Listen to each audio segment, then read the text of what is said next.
Welcome to the Ultimate Soccer Broadcast, where we bring you meaningful analysis. Today, we are revisiting the 2026 FA Cup Finals between Chelsea and Man City.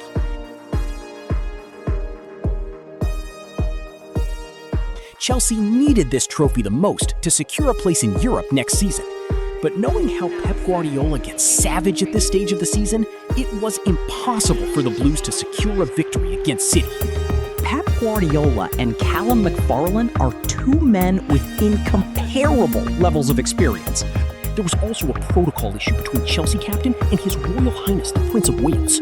See how Reece James stayed behind HRH the Prince of Wales during introductions? James should have moved past the kids to be in front of the Prince. The referee got it right then. Bernardo Silva, who has done this several times, just gave a masterclass. And notice who else was on the line. The genius Pep Guardiola, while Chelsea players were left on their own. Silva finishes with intros and then gives a final handshake to the Prince, who gives him a thumb up. At this point, the difference was clear who was more confident and had the edge to win the trophy. Chelsea coach later joined the line, but it was too late. Chelsea played in a 3-4-2-1 with João Pedro as main forward, while City used their traditional 4-5-1 expanded to 4-2-3-1 with Haaland as main striker. Although Chelsea's formation was 3-4-2-1, if you look at the structure as Matheus Nunes is passing the ball to Semenyo, it is a back five formation with Cucurella on the left, Gusto on the right, then Fofana, Colwill, and Hato in the middle. Meanwhile, City's back four formation is clear, with Nunes on the right, O'Reilly on the left, and Guéhi and Kusanov in the middle. Here, you see City's 2-3-1 structure in the midfield very clearly, with Rodri and Bernardo Silva in front of the back four, Haaland, Doku, and Semenyo forming the middle belt in front of the back two, and Marmoush in the one position. However, there is a switch in roles between Haaland, Doku, and Marmoush, but this is temporary as they get back to their positions here. This role proved very difficult for Marmoush because of the level of technical display involved. He lost too many balls and kept on playing ahead of or very close to Haaland, leaving a big gap in the midfield. Watch his position here, for instance. He ought to move here if he were a natural midfielder. He kept staying high up, and Haaland had to move back to the midfield. This happened repeatedly.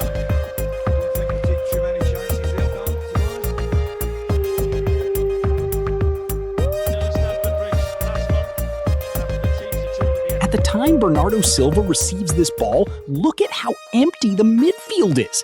And for lack of options, he had to send the ball backward to Nunes. Then Rodri notices this gap and asks Marmoush to come back there. This was ridiculous to see. Again, here is Rodri with the ball and has no option from the midfield.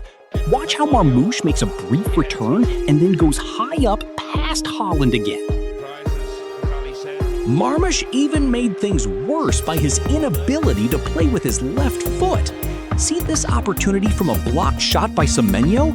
All he needed to do was strike with his left foot, but he tried using his right foot that was not favorable given the angle of the ball.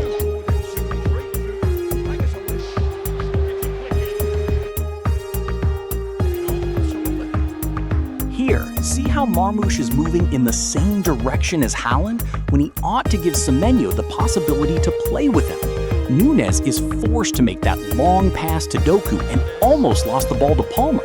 That pass could have easily gone through Marmoush to Doku if he understood the assignment. Haaland is again forced to fall back to the midfield due to Marmoush's wrong position. At this point, Pep realizes the problem and is deeply troubled. He is reflecting on how to address it. Chelsea caretaker coach Callum McFarlane tactically made sure Doku had at least two players on him. Every time he was in possession of the ball, there was either Gusto and Hato or Gusto and Palmer on him.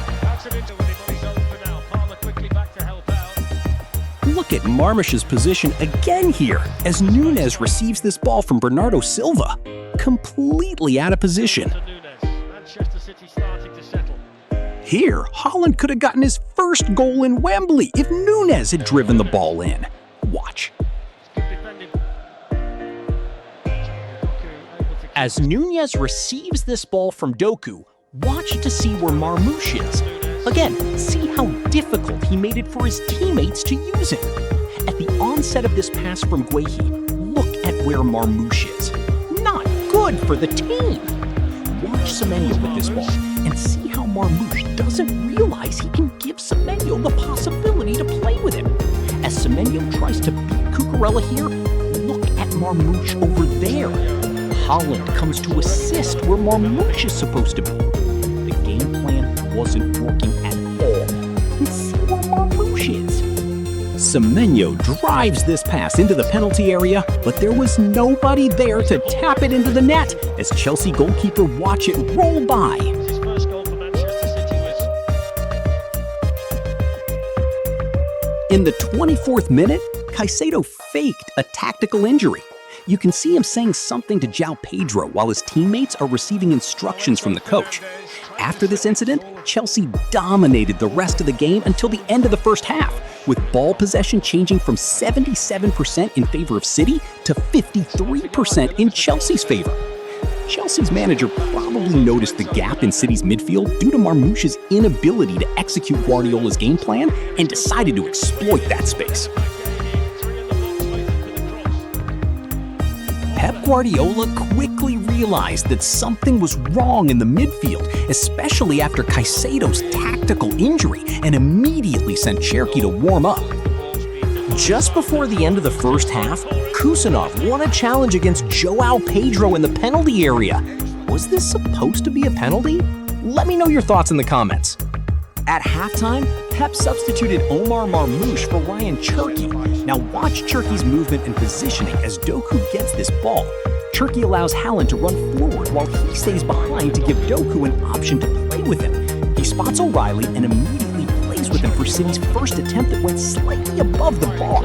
Notice how Cherki's positioning has automatically closed that gap in the midfield.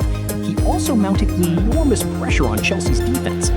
Was this action of Gusto and Palmer against Doku a foul or not? Let us know in the comments. João Pedro denies Fofana an opportunity to score. Rodri loses the ball to Chelsea, and instead of moving forward, Pedro decides to slow the game despite Fofana's call. There were some heated moments from Chelsea in the second half, but there needed more luck to find the back of City's net. Failing to find an attacking spot at the 60th minute, Pep decided to introduce Kovacic. Although Rodri was playing in position, it was evident that he was tired, and Kovacic came in with the required energy and experience that contributed significantly to City's victory. See where Cherki is and look at Kovacic's position. This is complete offensive play which gives Haaland the freedom to pose a threat on Chelsea's defense. Doku also begins to get comfortable even with two Chelsea players on him.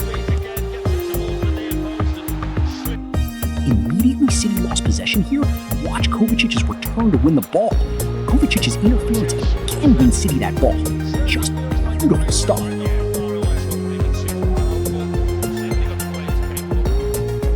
The buildup of the goal starts from this pass by Semenyo to Cherki. He aimed at Bernardo Silva, but Caicedo's interception guided the ball to Haaland. Haaland then tapped it back to Bernardo Silva and made the call forward. Silva sent the ball to Haaland. Look at Chelsea's defense, very compact, leaving City with almost no possibility to break through. But Haaland decided to drop the ball in the gap between Cherki and Semenyo, who tapped it with a back flick between Fofana and Hato. Sanchez was beaten, and the ball hit the back of the net to give City the victory for their 8th FA Cup trophy. Wembley exploded into shouts of joy from City fans. What an astonishing finish from Antoine Semenyo! That's a brilliant flick. Back to Cherki, Doku, and Kovacic.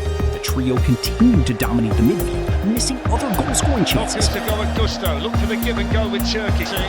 Doku plays it on. O'Reilly's in. O'Reilly. Kovacic. Response to go behind from Chelsea. That's an so Fernandes. Neto. Fernandes. Forward towards After so much heat from Chelsea, Pep decided to dish out more instructions to the boys here. Then City got another chance to kill the game, but O'Reilly missed his last touch to Haaland. Here, Chelsea's defense cleared the ball that landed on Doku's feet in midfield. Take note that Kovacic was there as well to get the ball. And this where Haaland's anger began. Chucky made a selfish play with the ball when Haaland was wide open and unmarked. However, Chucky got another pass and saw Núñez, whose strike hit Sanchez's goalpost.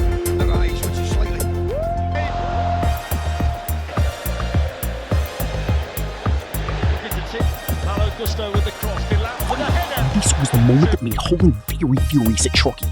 It started with this interception by Bernardo Silva. Haaland got the ball from Chucky and immediately played with Doku. Now watch Chucky and Haaland as Doku passes the ball.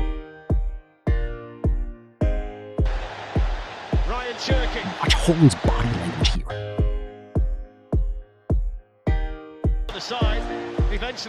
He eventually got the ball, but it was late as most Chelsea defenders were back in position. I think his anger was because he so badly wanted to break the curse of not scoring at Wembley. From this other angle, you could see that Chucky had no reason for not passing that ball to Haaland, even to Doku. This was a clear goal opportunity that he wasted by holding on too much to the ball.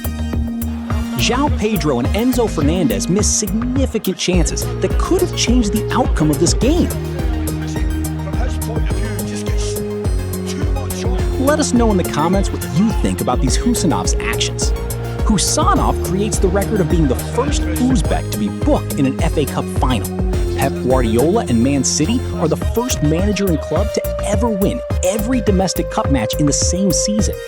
Meanwhile, Erling Haaland still went without a goal at Wembley, despite participating in 15 semi-finals and finals since joining City. The 2026 FA Cup final was attended by 83,337 people at Wembley, and Man City's win brings City's FA Cup trophies to 8, the same number as Chelsea.